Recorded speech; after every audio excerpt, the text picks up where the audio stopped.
Allez, on retrouve nos experts pour la suite de l'émission. Prosper Agboklo, journaliste, analyste politique. Ashraf Orosama, lui, il est juriste de formation. Il est également homme politique du PDP. Et puis Robert Kossiga à côté, président de Alliance Jeunesse et Développement. On a compris le message de la Côte d'Ivoire. On file à Cotonou, au Bénin. Ça y est, les résultats provisoires des législatives du 8 janvier dernier ont été rendus publics le 11 janvier par la Commission électorale nationale autonome. Sans surprise, la mouvance présidentielle conserve sa majorité au Parlement. Mais l'opposition y fait aussi son entrée, même s'il est vrai qu'elle s'attendait à plus de sièges qu'elle n'a obtenu. En effet, c'est le parti Les Démocrates de l'ancien président Thomas Boni Yayi qui sauve la face en remportant 28 sièges. 28 sièges donc sur les 109 que compte l'Assemblée nationale. Les 4 autres partis en lice sont mordus la poussière puisque n'ayant pas dépassé le seuil de 10%. Mais l'opposition conteste ces résultats et dénonce des fraudes. On va écouter le président des partis, les démocrates, Éric Ndete. En proclamant les résultats provisoires ce jour, la Commission électorale nationale autonome, Sénat, a attribué 28 sièges à notre parti, provoquant ainsi notre surprise et naturellement notre désaccord. Le parti Les Démocrates rejette ce verdict, qui ne reflète pas la volonté du peuple de faire de notre parti la première force politique de notre pays. Alors, Robert Kossiga à côté, on a attribué 28 sièges au Parti Les Démocrates. Qu'est-ce qu'il veut dire, Éric Ndete? Vous savez, je vais retourner un peu en arrière dans cette histoire-là. Les démocrates sont toujours inconscients, mais je vais le démontrer. C'est pas trop fort. Non, écoutez, avant que Talon ne soit président, il a dit « je vais faire des réformes dans le système politique ». Et donc, c'est ce qui a fait que, quand il est venu, il a fait des réformes. Avant, la vie politique béninoise, c'était animé par des groupes d'hommes d'affaires qui se transformaient en députés. C'était des mouvements de quartier, c'était des gens qui avaient de l'argent, vous savez, qui se positionnaient. Des nébuleuses. Voilà, ce n'était pas au fait une démocratie. Et donc, le gars a dit, maintenant, on rend ça propre. Et donc, c'est eux-mêmes, Éric Ndete faisait partie de ceux qui ont voté les lois qui mettaient de l'ordre dans le paysage politique béninois. Et c'est ça qui a fait qu'ils n'ont pas été à l'élection législative de 2019. Parce qu'il y avait un problème de certificat de conformité. Éric Ndete a signé avec les partis de la mouvance présidentielle un mémorandum qui permettait à la Cour constitutionnelle dans le temps de déplacer un peu la date des élections législatives pour que tous puissent participer. Mais ils avaient voulu jouer un sale tour au gouvernement béninois dans le temps, c'est-à-dire que faire lyncher médiatiquement le gouvernement béninois, jeter des discrédits dessus, et donc la même personnalité, Éric Ndete, qui n'est même pas sérieux, a renié sa propre signature. Ce qui a fait que Talon a vu, si je jouais ce jeu, peut-être qu'ils vont rendre le pays ingouvernable parce que Yayi Boni avait déjà pris cette disposition, il était déjà dans un marché pour appeler à l'insurrection nationale et du Talon dit allons aux élections. Et c'est ce qui a fait que c'est seuls les représentants du parti qui soutenaient les actions du gouvernement de Talon qui ont été à ces élections et qui ont fait que il y avait une assemblée nationale monocolore, c'est-à-dire représentée que par les partis qui soutenaient alors les actions du président de la République. Mais les mêmes lois qui ont été instituées pour rendre propre l'atmosphère politique, ce sont et à laquelle ils ont refusé d'obtempérer dans le temps, ce sont les mêmes règles, ce sont les mêmes réformes aujourd'hui qui les a permis eux-mêmes. Ils ont respecté alors ces lois, ils ont été à ces élections. Et c'est clair. Entre-temps, ils étaient bloqués. Non, ils étaient bloqués. Maintenant, ils étaient bloqués. Ils étaient bloqués parce que il y avait... Je ne refuse pas. Mais parce que, comment vous pouvez prendre des gens qui doivent alors à votre fiscalité nationale? Les gens doivent des impôts. Ils ne veulent pas payer les impôts. Mais néanmoins, vous les mettez sur la liste. Mais, arrivé à la Cour constitutionnelle a dit, il n'y a pas de problème, vous pouvez les changer. On les a changés. Ce qui leur a permis d'aller à ces élections. Maintenant, on dit, le Bénin veut avoir aujourd'hui des partis politiques qui ont une représentation nationale. Vous voyez? Et donc, c'est pourquoi chaque parti qui a plus de 10% aura des représentants à l'Assemblée nationale. Pour cette fois-ci, quand ils ont été à cette élection-là, ils ont eu plus de 10%, ce qui leur donnait 28 sièges. 28 sièges au bloc républicain, et je crois que c'est 53 sièges à l'autre... À l'UPR. À l'UP, le renouveau. Voilà. Ça, ce ne sont que des résultats provisoires de la Sénat. Maintenant, au lieu de rentrer déjà dans cette contestation, ou de dire... Bon, les arguments qu'il a soulevés, il a dit, eux, ils ont participé à cette élection. Pour être la première force politique. Ça fait un. Et puis, ils ont voulu réconcilier les Béninois avec les urnes. Quand je prends ça déjà, c'est déjà faux. Parce que l'élection contestée par eux-mêmes en 2019, il y avait 27%. Aujourd'hui, il y a moins de 40%. Donc ça voudrait dire que cet engouement dont il veut se revendiquer aujourd'hui n'a pas eu lieu. Il n'y a pas eu d'engouement puisque c'est de moins de 40%, malgré qu'ils y étaient allés.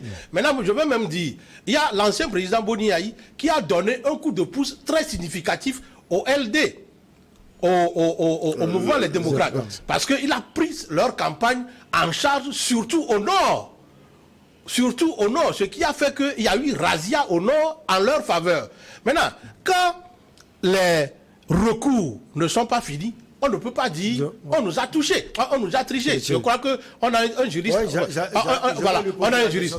Ça, ce n'est que les résultats provisoires. Et on leur donne maintenant la possibilité de faire des recours pour que la Cour constitutionnelle puisse tabler sur les recours avant de donner les résultats définitifs. Moi, je dis, si vous n'avez pas participé aux élections communales, aux élections législatives, vous êtes toujours dans la contestation. Vous êtes toujours dans le plan de jeter de discrédit sur votre pays et que l'État a mis les choses en marche. Les choses marchent. Prenez les voies de recours, demandez là où c'est flou avant que vous allez voir la réaction. Personne ne leur donnait la chance. Et ça, c'est peut-être une réaction politique. Le politique peut comprendre la sortie de... Et puis moi, je dis la fois dernière. On peut comprendre cette sortie.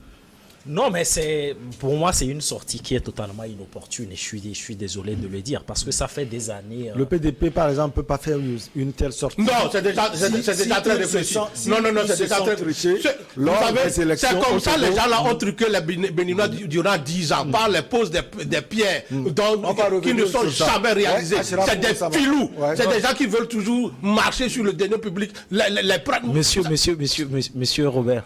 Non, mais je dis ça fait des dizaines d'années que ça dure. Vous avez des hommes politiques qui font des sorties inopportunes. Vous me posez le cas du PDP. Non, nous sommes très attachés aux vertus du contentieux électoral. Lorsque nous participons aux élections... Vous prenez tout ce qu'on vous donne, par exemple. Non, nous prenons tout ce qu'on nous donne avec réserve. Parce qu'on a des voies de recours. Il y a ce qu'on appelle le contentieux électoral devant les institutions qui sont habilitées à proclamer et à examiner ces contentieux-là. Aujourd'hui, quand je prends monsieur Eric Ndete, c'est vrai, il y a un durcissement des dispositions du code électoral en 2019. Ils n'ont pas pu participer aux élections à cause de leur propre incohérence. Parce que lorsque vous voulez participer à des élections, il y a ce qu'on appelle des éléments constitutifs du dossier. Lorsque vous fournissez un dossier qui est incomplet, on tire les conséquences. Vous n'avez pas le droit de vous représenter. Et c'est quand même extrêmement grave. Vous avez des gens qui ont dirigé ce pays, qui font partie de la classe politique dirigeante, des privilégiés, et qui inobservent les obligations fiscales de ce pays-là. Et vous voulez que ces gens-là se représentent sur des listes électorales? Après, c'est ce qu'on dit. Non, c'est ce qui a été fait. Non, mais c'est ce qui a été fait. Est-ce qu'ils ont contesté qu'il y avait des éléments, des pièces manquantes dans ce dossier-là? Ils ont accepté également. Et d'où la résolution de changer ces gens-là. Donc, ce qu'il faut, pour moi, c'est une sortie pour moi qui est inopportune. Parce qu'il y a un contentieux électoral, il faut aller devant la Cour constitutionnelle. Parce que, en droit, c'est que quoi? Les élections qui ont un caractère national, c'est le juge constitutionnel qui apprécie. Mais les élections qui ont un caractère local, c'est le juge administratif qui réfléchit. Donc, dans le cas d'espèce, c'est la Cour constitutionnelle béninoise qui est habilitée à proclamer les élections définitives. Maintenant, il parle de oui, jusqu'alors, nous sommes à l'étape des allégations. Ce sont des allégations. Parce qu'on parle de bourrage dur. Peut-être que aussi ils vont fournir des preuves. Voilà, tout cela se base sur des preuves. Oui, oui, effectivement. Je ne sais pas qu'ils ont. Effectivement, si vous avez des éléments de preuve pour approuver ou apporter de l'eau devant à vos allégations, vous ne pouvez pas tirer des conclusions définitives de cette nature-là en disant que le parti a décidé de nous attribuer 28 sièges. Je crois que si le Bénin... Peut-être aussi que c'est à partir de ces preuves dont été parle. On peut comprendre aussi cela aussi. Oui, non, mais parce qu'il est sûr de lui. Quand on le voit. Non, mais c'est l'autorité, c'est le juge constitutionnel qui apprécie. Soit son attitude, c'est une sorte de défiance vis-à-vis des institutions de la République, alors qu'ils ont dirigé le pays avec ces mêmes institutions-là. Lorsqu'on est politique, il faut être un homme d'État. On ne peut pas, disons, jeter en pâture comme ça les élections qui se sont quand même déroulées quand même dans le calme. C'est l'occasion aussi de saluer la maturité des Béninois parce qu'il n'y a pas eu, disons, des insurrections, il n'y a pas eu de morts, tout s'est passé dans le calme. Et la sérénité également du président Talon. Lorsque Talon n'a pas fait, disons, une déclaration condescendance vis-à-vis de l'opposition parce qu'aujourd'hui, il a accepté disons, les sièges qui ont été proclamés, les résultats qui ont été proclamés par la Sénat et il attend les résultats maintenant de la Cour constitutionnelle béninoise. Donc je crois qu'il faut quand même être sérieux. Il faut quand même être sérieux parce que si vous estimez que les élections sont biaisées, alors là, il ne faut pas participer aux élections. Parce qu'aujourd'hui, le pourcentage, ils obtiennent 36,6%, 28 sièges. 28 sièges. Donc, je crois qu'il faut prendre quand même la mesure de la chose et de tirer des conclusions définitives de cette nature-là. On a vu sur les réseaux sociaux l'ancienne garde des Sceaux, Madame Rekeya Madougou, que d'autres qualifient de victoire implicite de Rekeya Madougou. Moi, je ne saurais le dire parce que je crois qu'antérieurement, ils ont eu à diriger ce pays-là. Et aujourd'hui, lorsqu'on essaie de faire le bilan de Talon et de ceux qui ont gouverné ce pays-là par le passé, moi, je suis désolé. C'est un bilan relatif. Voilà, les gens parlent de ce bilan. On ne va pas tirer les choses. Écoutez-moi, il y a les 10 ans de Boni Yahi qui ont été faits par le président Boni Yahi. Quel travaux? Mais monsieur Michel, on peut avoir dire que quel travaux? Boni Yahi et tout ça.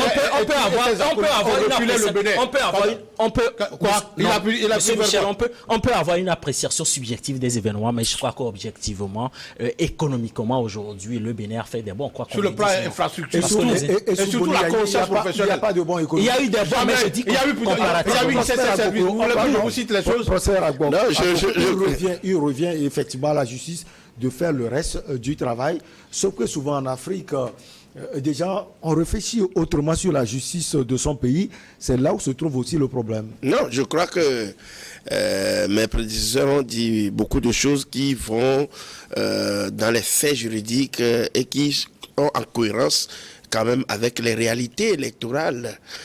Vous savez, moi j'ai déjà lu sur les réseaux sociaux une préméditation par rapport à la contestation de ces résultats-là. Tout à fait. Où on a dit que M. Éric Ndete, son parti les démocrates ont raflé 72 sièges. Voilà. Et que c'est la Cour constitutionnelle en train d'attribuer leur attribuer un nombre. Méditation ou bien c'est ce qu'on. C'est pas une méditation.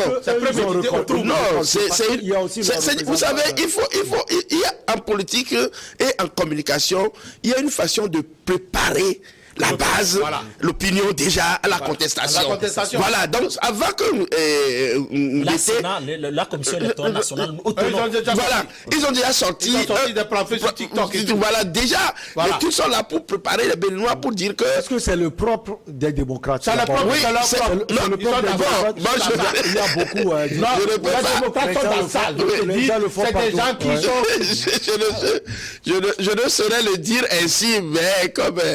mon collègue, mais je dirais tout simplement, je pense que c'est une façon de brouiller un peu les pistes et de rendre un peu les choses difficiles à Talon. Parce qu'il y a de l'accalmie au Bénin. Au départ, en 2019, pour ces élections, on a entendu un certain nombre de choses où on s'est dit que Talon est devenu dictateur, il a empêché les gens d'aller aux élections, il a écarté l'opposition, et ça a été donc un combat même international où sur les chaînes internationales, les réseaux ont taxé donc le pouvoir. Non, moi je dis, ne sont pas écartés. Oui, politiquement, ils ne sont pas écartés. Ils sont écartés par les lois. Talon ne s'est pas levé pour dire que vous n'irez pas aux élections. Il y a la loi et c'est en conformité à cette loi, au code électoral et à toutes les dispositions législatives qu'on ait pu aller à ces élections-là. Maintenant, si la loi est là, je suis d'accord avec Achraf qui parle donc du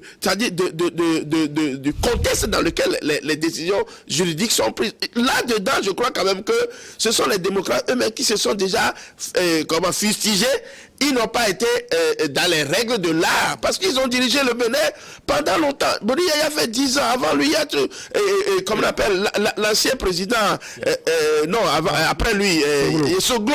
Soglo était venu pour aplanir les choses et 5 ans plus tard, on l'a renvoyé parce que le Béninois n'attendait pas la purification. Il était venu pour faire amener une certaine pureté dans les conduites des affaires et c'est l'affairisme qui a repris le droit et on a ramené Kérékou.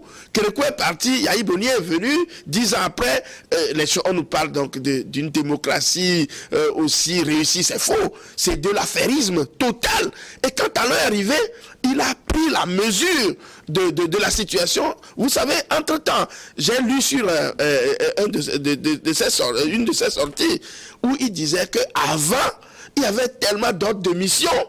Les gens gagnaient assez d'argent, c'est ce qui fait que beaucoup étaient pauvres. Parce qu'il y a une partie qui amassait les trésors et la majorité n'en avait pas. Il a raffermi les choses, il a tout mis donc, dans les règles de l'art. Donc je crois quand même que les démocrates sont sortis justement pour... ils ont été pris à leur propre piège. Pendant cette législature, 4 ans, cette législature, ils ont vu quand même que les choses ont changé au Bénin. Il y a quand même de l'ordre sur le plan social, sur le plan politique, où tout était complètement sous surveillance. Vous voyez à peu près. Donc, pour pouvoir se remettre cette pureté-là en situation difficile, ils sont sortis, ils ont préparé les gens. Donc, moi, je crois quand même que M. Eric Ndete a tout faux sur toutes les lignes. Voilà, il y a des voies de recours. Il faut qu'ils attendent, ils ont parlé de bourrage des urnes, ils ont dit que ils ont assisté à des distributions des liasses, de quoi que ce soit. C'est pourquoi je parle de preuves. Non, Eric Ndete est capable de fournir des preuves. En tout cas, on va marquer la petite pause. On revient parler encore un peu du Bénin avant d'attaquer le sujet du Togo.